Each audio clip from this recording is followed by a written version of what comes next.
ඉතින් 2009 මේ මාසේ අද වගේ දවසක ඔයාලට මතක ඇති අපි ලොකු ජයග්‍රහණයක් සැමරුවා. ඉතින් වසර 30ක කාලයක් පැවති යුද්ධය අවසන් කරේ මේ මාසේ 18 වෙනිදා වගේ දවසක. ඉතින් එතකොට ඔයාලගේ නේද ඔයාලගේ බාප්පලාගේ පුංචිලාගේ අම්මලාගේ තාත්තලාගේ ඒ වගේම ඔයාලගේ අහිංසක දරුවන්ගේ ජීවිත කීයක් නම් ඇත්ත.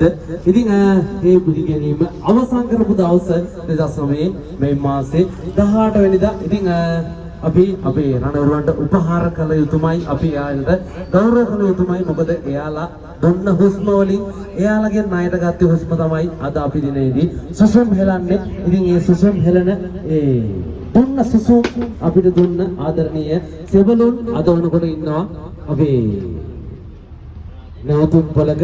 ඉතින් නැවතත් මතක් කරනවා. ඉතින් ඒ රණවරුන්ට මේ ගීතය උපහාරයක් වේවා කියලා අපි හරියට ප්‍රාර්ථනා කරනවා. හැමෝටම ජය වෙන්න, සුබ වෙන්න, නිදුක් නිරෝගී භාවය ලැබේවා කියලා ප්‍රාර්ථනා කරනවා. අප නිජ භූමියේ ඉන්න අපේ සෙබළුන් සියලුම දෙනාට ජය වේවා.